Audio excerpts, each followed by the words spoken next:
وننزل من القرآن ما هو شفاء ورحمة للمؤمنين ولا يزيد الظالمين إلا خسارا. بسم الله الرحمن الرحيم.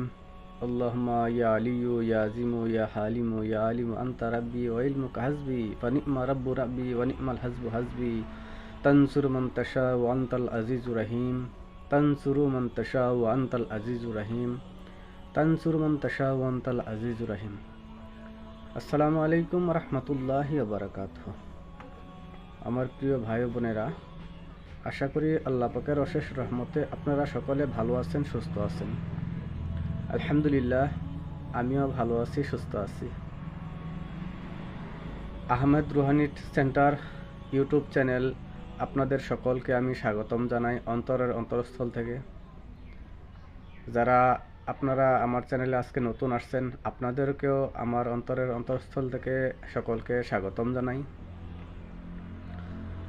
যদি আপনারা আমার চ্যানেলে আজকে নতুন আসছেন, তাহলে অবশ্যই আমার চ্যানেলটাকে সাবস্ক্রাইব করে আমার পাশে থাকার চেষ্টা করবেন, কারণ প্রতিদিন এমন ভালো ভালো কিছু আমল নিয়ে চলে আসি ইউটিউব চ্যানেলে, যাতে আমল দেওয়ার সাথে সাথেই আপনাদের কাছে নোটিফিকেশন চলে যায়। হতে পারে কোনো না কোনো দিন কোনো এক আমল আপনাদের জরুরত হয়ে যেতে পারে। তো চলুন কথা না বাড়িয়ে আমরা সরাসরি আমলের দিকে চলে যাই। আজকে আমল নিয়ে আসছি, যাদের চুল আগে ভালো ছিল, ঘন ছিল, কিন্তু কোনো এক কারণে হয়তো বদনজর লেগে গেছে। যেমন আমাদের মা বোনেরা চুল খোলা অবস্থায় রাখে। কেউ হয়তো দেখে বলছে যে হ্যাঁ, আপনার চুলগুলি অনেক সুন্দর, আপনার চুলগুলি অনেক সুন্দর। এই জায়গায় বদনজর লেগে গেল।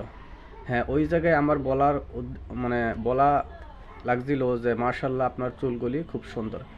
তাহলে আমাদের চুলের মধ্যে, মা বোনদের চুলের মধ্যে নজর লাগতো না। তো বলছে কি, আপনার চুলগুলি খুব সুন্দর।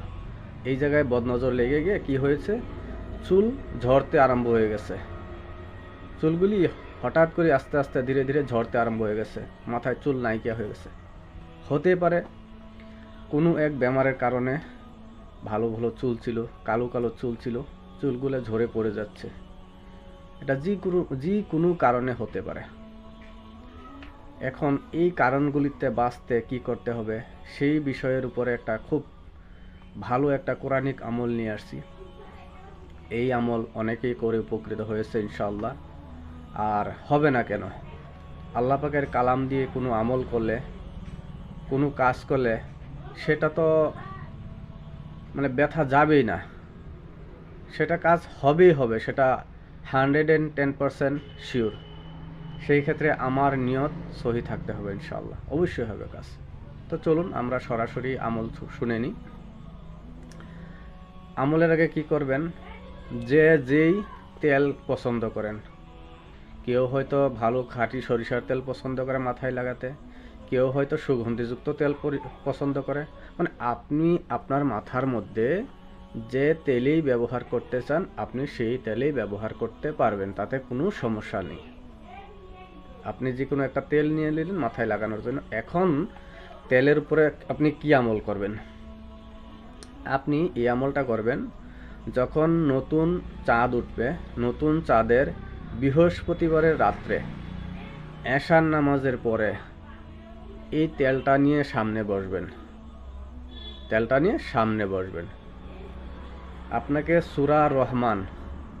সূরা রহমান বিসমিল্লাহর সহিত 3 বার তেলাওয়াত করে আপনার এই তেলের মধ্যে ফুঁক দিবেন, এই নিয়তে যে ইয়া আল্লাহ ইয়া রাব্বুল আলামিন, আমার যে কোনো কারণেই হোক না কেন, আমার মাথার চুল খারাপ হয়ে গেছে, নষ্ট হয়ে গেছে, ঝরে পড়ে যাচ্ছে, আল্লাহ এই আমলের বরকতে আমার সমস্ত কিছু হইতে আমাকে নিজাত দান করুন।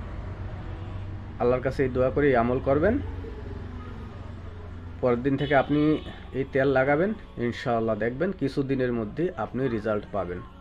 একটা কথা মনে রাখবেন, যদি এই চুল কোনো বদনজরের কারণে, কোনো জাদুর কারণে ঝরে যাচ্ছে, হয়তো 2-4-5 দিন প্রথমে এই তেল লাগানোর পর আপনার খুব অস্বস্তি বোধ হবে, মাথায় জ্বালা যন্ত্রণা শুরু হবে, মাথা জ্বালাপুরা করবে। আপনি কি করবেন? এই তেল লাগানো বন্ধ করবেন না, তেল লাগানো বন্ধ করবেন না, আপনি তেল কন্টিনিউ লাগিয়ে যাবেন। দেখবেন 7-10 দিন 15 দিন আপনি যখন লাগাচ্ছেন আপনার চুল পড়া বন্ধ হয়ে গেছে। আস্তে আস্তে আস্তে আস্তে আপনার চুলগুলা আগের মতন মানে হচ্ছে আর কি, চুলগুলো আগের মতন ভালো হয়ে যাচ্ছে। হ্যাঁ, মনে রাখবেন এই আমলটা যদি আমার মা বোনেরা নিজে না করতে পারেন, কোনো এক আলিমে দিন দিয়ে, হাফিজ দিয়ে, মৌলানা দিয়ে, কারি দিয়ে এই আমলটা আপনি করিয়ে নিতে পারেন। করিয়ে তারপরে আপনি আপনার মাথার মধ্যে এই তেলটা ব্যবহার করতে পারেন। আশা করি বুঝতে পেরেছেন। ভিডিওটা যদি ভালো লেগে থাকে ভিডিওটাকে বেশি বেশি শেয়ার করে দিন, কারণ আমাদের প্রত্যেকেরই আজকাল হোয়াটসঅ্যাপ চালাই, হোয়াটসঅ্যাপ কমিউনিটি গ্রুপ আছে, ফ্যামিলির গ্রুপ আছে। সেই গ্রুপে অন্ততপক্ষ এই লিঙ্কটাকে যদি আমরা শেয়ার করে দিই, হয়তো কারো না কারো উপকারে আসবে।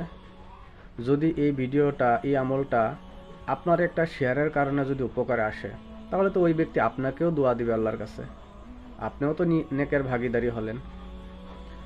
তো এই দোয়ার খাতিরে, নেকের খাতিরে আমার এই ভিডিওটাকে বেশি বেশি শেয়ার করেন, যাতে আমার মা বোনেরা উপকৃত হতে পারে। আজকের মধ্যে আমাকে এখানেই বিদায় দেন, এই শর্তে যে আপনারা আপনাদের নিজেদের খেয়াল রাখবেন, যত্ন নেবেন। ভালো থাকেন, সুস্থ থাকেন। আসসালামু আলাইকুম ওয়া রাহমাতুল্লাহি ওয়া বারাকাতুহু।